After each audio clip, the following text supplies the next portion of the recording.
दुनिया से डरते थे, पीतांबर नहीं लिया। आज जब सुदामा को कृष्ण की कभी याद आती थी ना, उसी पीतांबर को खोलकर देख लिया करते थे। अच्छा, सुदामा गरीब क्यों थे? कहते हैं सुदामा जितने गरीब है ना, ये गरीबी कृष्ण की किस्मत में थी, परंतु कृष्ण के किस्मत की गरीबी सुदामा ने अपने ऊपर ले ली कि मेरा मित्र गरीब ना रहे, मैं उस गरीबी को लेता हूं। क्या हुआ था कि एक बार जब गुरु के घर पर सुदामा और कृष्ण थे, तब वहां पर सांदीपनी जी के यहाँ एक बूढ़ी माँ उज्जैन महाकाल मंदिर में भीख मांगती थी। एक बूढ़ी माँ, आज दिन भर में उसे भीख में एक मुट्ठी चने उसे मिले थे। वो चने पोटरी में बांधकर बूढ़ी माँ घर लाई, सोची कल खाऊंगी, आज नहीं खाती। रात को चोर आए, चोरों ने देखा कि पोटरी बंधी है। अच्छा, चोरों को लगा कि भिखारियों के पास कुछ तो होता ही है, ये पोटरी पे कुछ माल होगा, तो वो लेके भागा। चोर जब भागा तो बूढ़ी माँ उठ के बैठ गई और उसने कहा कि मुझे दिन भर में चने मिले एक मुट्ठी, वो भी चोर चुरा कर ले गया। चोर को श्राप दे दिया कि यदि मैंने महाकाल की पूजा की हो और भक्ति की हो तो जो मेरे चने को खाएगा वो सदा सदा के लिए गरीब हो जाएगा। चोर के हाथ से वो पोटरी गिर गई। कहां गिर गई? बोले सांदीपनी जी के आश्रम में द्वार के सामने गिर गई। सुबह जल्दी सांदीपनी की पत्नी गुरु माता उठकर जा रही थी तो उन्होंने पोटरी पर चने देखे। उनको लगा कि ये किसी विद्यार्थी के चने गिर गए होंगे, क्योंकि वहां बहुत सारे विद्यार्थी रहा करते थे पढ़ने के लिए। उन विद्यार्थियों में कृष्ण और सुदामा भी थे। संयोग देखना कि वही पोटरी माँ ने संभाल के रखी, और जब आज कृष्ण और सुदामा लकड़ी लेने जंगल जाने लगे तो वही पोटरी कृष्ण को थमा दिया गुरु माँ ने कि बेटा जब तुम्हें भूख लगे तो ये चने तुम खा लेना। अब वो चने चूंकि श्रापित चने थे, ये बात सुदामा भली भांति जानते थे, क्योंकि सुदामा कोई साधारण प्राणी नहीं थे। हाँ, विरक्त इंद्रियार्थेषु प्रशांत आत्मा जितेंद्रिया, सब कुछ जानने वाले सुदामा थे। आज वो चने सुदामा ने देखे कि कृष्ण खाएगा, कहीं ये जीवन भर के लिए गरीब ना हो जाए, इसलिए कृष्ण के चने सुदामा खाने लगे। सुदामा चने खाने लगे। कुछ लोग कहते हैं कृष्ण के चने चुराकर खा लिया सुदामा ने, इसलिए गरीब हो गए। अरे भाई, सुदामा ने चने खाए जरूर थे, पर खाने के पीछे उद्देश्य चोरी नहीं थी। उद्देश्य तो ये था कि मैं गरीब बनूं तो बनूं, मेरा मित्र गरीब ना हो। यह मित्रता सुदामा की थी। आज सुदामा उस श्रापित चनों को खाने के कारण गरीब हो गए, पर कभी शिकायत नहीं की। ऐसी विषम परिस्थिति में भी सुदामा ने कभी भगवान को भुलाया नहीं। सुदामा सदा भगवान का चिंतन करते रहते हैं। स्थितियां सम हो या विषम हो, आपकी स्थिति परिस्थिति अनुकूल हो प्रतिकूल हो, कोई बात नहीं, किसी भी हाल में ईश्वर का धन्यवाद देना मत छोड़िएगा। कई लोग ना शिकायत करते रहते हैं, भगवान ने ये नहीं दिया, भगवान ने वो नहीं दिया, भगवान ने ये नहीं दिया। अच्छा, एक बात बताओ मेरी माँ, यहाँ जितने लोग बैठे हैं, ये बताओ कि जो लोग जन्म से ही विकलांग होते हैं, पोलियो की बीमारी होती है, कुछ लोगों को देखा होगा चल नहीं पाते, कुछ लोगों को देखा होगा देख नहीं पाते, कुछ लोगों के हाथ काम नहीं करते। अब बताइए, आप कहते हैं कि हमारे पास ये नहीं है वो नहीं है, आप उन लोगों से अच्छे हो कि नहीं? हाँ या ना? जीवन में शिकायत हम बहुत करते हैं, ये नहीं है वो नहीं है। अरे विधाता ने जितना दिया है हम उसका धन्यवाद नहीं देते कि परमात्मा औरों के पास इतना नहीं है जितना हमारे पास है। याद रखना भक्तों, जितनी संपत्ति आप लोगों के पास है ना, उतने के लिए ही अभी बहुत लोग तरस रहे हैं। हाँ या ना? तो जितना मालिक ने दिया है उसमें संतोष रखिए और ईश्वर का धन्यवाद दीजिए कि विधाता तूने चलने को कम से कम पांव तो दिए हैं, उनसे तो अच्छे हैं जिनके पांव नहीं हैं। कम से कम काम करने को हाथ तो हैं, उनसे तो आप भले हैं जिनके पास हाथ नहीं है।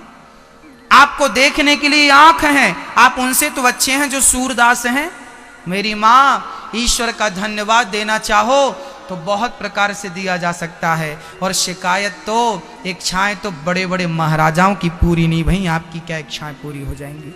शिकायतों के पुल यदि आप बांध रहे हैं तो बांधते रहिए, कुछ नहीं होने वाला। सुदामा संतोष भरा जीवन जिया करते थे, विधाता ने जो दे दिया उसमें संतोष रखते थे। आज सुदामा जी की पत्नी सुशीला घर पे अकेली थी, द्वारिकाधीश ब्राह्मण का रूप बनाकर आए और द्वारिकाधीश ने कहा कि भाई भीख दे दो, भिक्षाम देही। सुशीला निकली, कहा प्रभु मेरे घर कुछ भोजन नहीं है, मैं आपको कैसे दूं। तब कहा भगवान ने कि देवी आप अपने पति को द्वारिका क्यों नहीं भेज रही हो, यदि द्वारिका भेजोगी ना तो आपके पति के परम सखा द्वारिकाधीश हैं। आज सुशीला को पहली बार पता चला कि मेरे पति के मित्र द्वारिकाधीश हैं। सुदामा ने डिंडोरा नहीं पीटा था कि मैं कृष्ण का मित्र हूं, बस वो तो प्रेम करते थे कृष्ण से। आज सुशीला ने पूछा क्यों जी, आप बताइए कि आप द्वारिकाधीश के परम सखा मित्र हो। सुदामा बोले हाँ। अरे तो जा क्यों नहीं रहे हो, कुछ मांगते क्यों नहीं। सुदामा बोले हमें कुछ नहीं लेना, हमारे पास सब तो है। सुशीला बोली कोई बात नहीं, आप मांगिए मत, कम से कम दर्शन तो करे आइए। सुदामा जी बोले ये बात ठीक है। आज दर्शन का भाव लेकर सुदामा जी चल पड़े। जब चलते चलते, अब चलें कैसे, 4 मुट्ठी चावल लाकर सुशीला ने दिया, पोटरी बाजुओं में दावी और सुदामा जी चल पड़े। चलते चलते चलते चलते एक पेड़ की छांव में बड़े थक गए थे ना, तो बैठ गए, नींद आ गई। और जब आंख खुली तो सुदामा ने अपने आप को द्वारिका में देखा। अरे ये कौन सी नगरी है भाई, लोगों ने बताया ये द्वारिका नगरी है। सुदामा को लगा हम कैसे पहुंच गए। चलना हमारा काम होता है भक्तों, मंजिल तक तो खुद द्वारिकाधीश पहुंचा देता है। बस चलना सीखिए, पहुंचाएगा वो खुद, आप उसकी चिंता बिल्कुल ना करिए। बस चलते रहिए चलते रहिए चलते रहिए। सुदामा चलते गए चलते गए। आज जैसे ही आगे बढ़े, लोगों ने पूछा भाई कहां से आए हो। बोले हम तो अपने नगर से आए हैं। कहां जा रहे हो। बोले कृष्ण से मिलने। बोले कृष्ण कौन है। बोले हमारे बचपन के मित्र हैं। जब सुदामा लोगों से कहते ना कि कृष्ण हमारे बचपन के मित्र हैं, लोग हंसी उड़ाते, वाह अच्छा नया नाटक है भीख मांगने का। मेरे बचपन का मित्र है, उसी से मिलने आया हूँ। जब सुदामा ने मन में भाव रखा, जब द्वारपालों ने दर्शन नहीं कराया, सुदामा को लगा मुझे वापस जाना चाहिए। सुदामा वापस चले गए, परंतु उन्हें लगा इतनी दूर आए हैं तो क्यों ना मिलकर ही चलें। फिर वापस आ गए, फिर अनुनय विनय करने लगे द्वारपालों से, भैया एक बार मुझे कृष्ण से मिला दो। एक द्वारपाल को दया आई और द्वारपाल बोला ठीक है मैं जाता हूँ और कृष्ण को आपका संदेशा सुनाता हूँ। द्वारपाल चल पड़ा और द्वारपाल ने भगवान कृष्ण की ओर प्रस्थान करते हुए कृष्ण के पास जाकर भगवान श्री कृष्ण को प्रणाम करता हूं। सरकार आपकी जय हो। सुदामा का संदेशा जब द्वारपालों ने सुनाया, भगवान बोले क्या हुआ द्वारपाल। तब द्वारपाल ने कहा शीश पगाना जगा तन में यही जान को आही बसे के ही ग्रामा। धोती फटी सी लटी दुपटी और पाए उपासन की नहीं सामा। द्वार खड़ो ध्वज दुर्बल एक रहो चकिसो वसुधाय अभिरामा। पूछत दीन दयाल को नाम बतावत आपन नाम सुदामा। जैसे ही सुदामा नाम सुना द्वारिकाधीश दौड़ पड़े। सुदामा सुदामा मित्र सुदामा। दौड़ करके द्वारिकाधीश ने सुदामा को अपने हृदय से लगा लिया। बोलिए द्वारिकाधीश भगवान की। भगवान ने सुदामा को हृदय से लगाया। मित्र बड़ी दिनों में आए हो, बहुत दिनों में आए हो, इतनी देर क्यों लगा दी तुमने आने में। सुदामा रोने लगे, कहने लगे, द्वारिकाधीश देर मैंने नहीं, देर तूने लगा दी। कब से तेरे द्वार पर खड़ा हूं, कोई इतनी लेट आता है क्या। बस कन्हैया तेरा दर्शन हो गया, आज्ञा दो, अब मुझे जाने दो। सुदामा जाने लगे। सुदामा जब जाने लगे, सुदामा का हाथ कन्हैया ने पकड़ लिया। मित्र, मैं आपको कुछ देना चाहता हूं, आप कुछ लिए बिना कैसे जा सकते हैं। सुदामा ने कहा कि आपने मुझे सब कुछ दे दिया, बचा क्या। सुदामा से जब पूछा गया कि मैंने तुझे क्या दिया, तब कह दिया सुदामा ने, द्वारिकाधीश पूरी दुनिया के सामने आपने अपने हृदय से मुझे लगाकर, गले से लगाकर जो मेरा मान सम्मान बढ़ाया है, वही मेरी सबसे बड़ी दौलत है, वही मेरी सबसे बड़ी दौलत है। हाँ,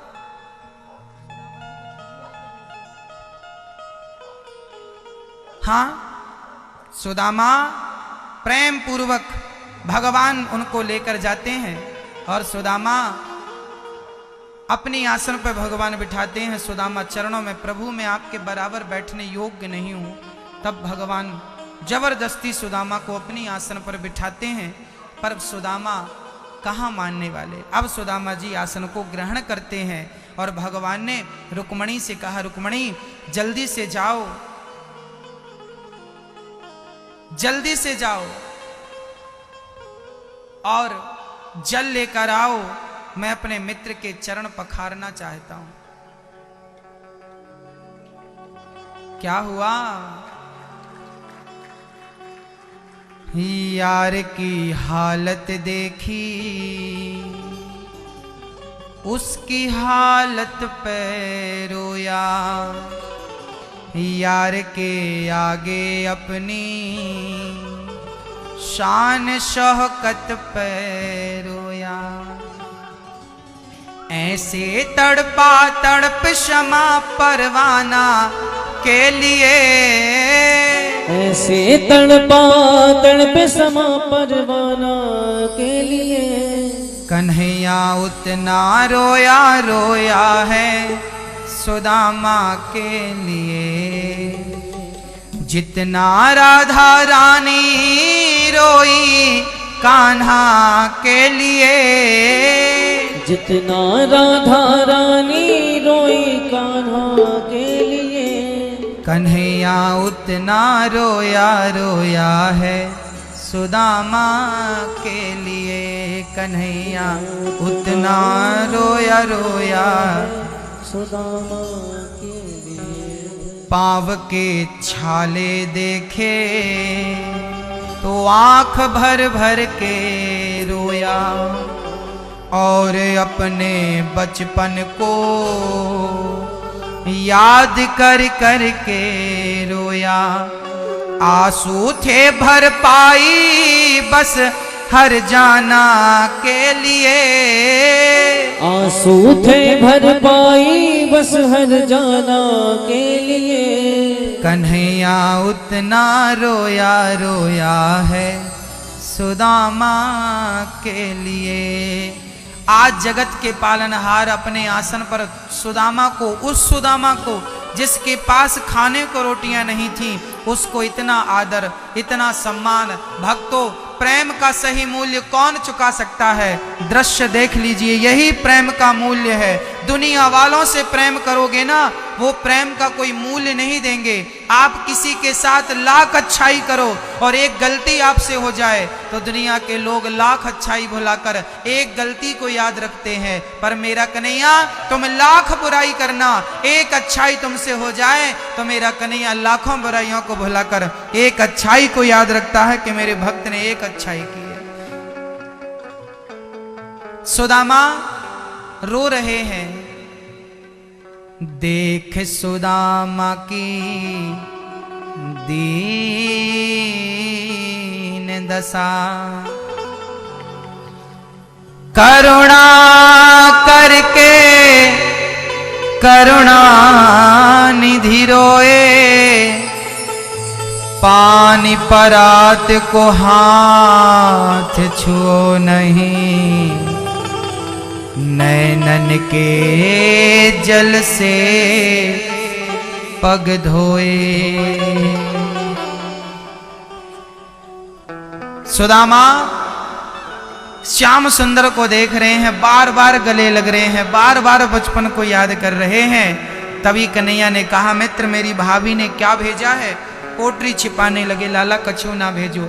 छीन ली भगवान ने पोटरी, और भगवान ने छीन कर वो चावल से भरी पोटरी जब खोल कर देखी तो 4 मुट्ठी चावल 4 घर से मांगकर सुशीला ने कृष्ण के लिए चने चावल रखे हैं। जब भगवान ने पोटरी खोली, पहली मुट्ठी चावल देखा, गदगद हो गए। वाह मेरे मित्र, मेरे लिए इतना बढ़िया कुछ लेकर आए हो। पहली मुट्ठी चावल भगवान ने भर ली, और चावल भरकर प्रेम से भगवान ने पहली मुट्ठी चावल ग्रहण कर लिया। वाह मित्र, कितने स्वादिष्ट हैं। दूसरी मुट्ठी चावल भरी, और दूसरी मुट्ठी चावल भगवान ने ग्रहण किया। अब तीसरी मुट्ठी जब भर के खाने लगे, रुक्मणी जी ने हाथ पकड़ लिया, सरकार सब कुछ खा लेंगे, हमारे लिए प्रसाद तो छोड़ो। भगवान ने पूरा समर्पित कर दिया, ये लो तुम बांट के खा लेना। ऐसी मित्रता, ऐसा प्रेम। बहुत दिन तक सुदामा रुके, बड़ा प्रेम हुआ। अब सुदामा आज्ञा मांग रहे हैं, सरकार उसके आने पे रोया, उसके जाने पे रोया, हो के गद गद चावल के दाने दाने पे रोया। बनवारी वो रोए उठा याराना के लिए, बनवारी वो रो उठा याराना के लिए। कन्हैया उतना रोया रोया है सुदामा के लिए, जितना राधा रानी रोई कान्हा के लिए, जितना राधा रानी रोई कान्हा के लिए, कन्हैया उतना रोया रोया है सुदामा के लिए। बोलिए भक्तवत्सल भगवान की। बहुत दिनों तक सुदामा जी रहे, भगवान ने बड़ा आदर सत्कार किया, विश्वकर्मा को बुलाया, और 2 मुट्ठी चावल के बदले सुदामा के लिए 2 लोकों की संपत्ति लौटा दी। भक्तों, इतना सा लेकर इतना कुछ देने की ताकत कोई रखता है तो केवल द्वारिकाधीश रखता है। 2 लोकों का मालिक बना दिया। सुदामा जी जब घर गए, उन्होंने बढ़िया ठाट वाट महल देखे,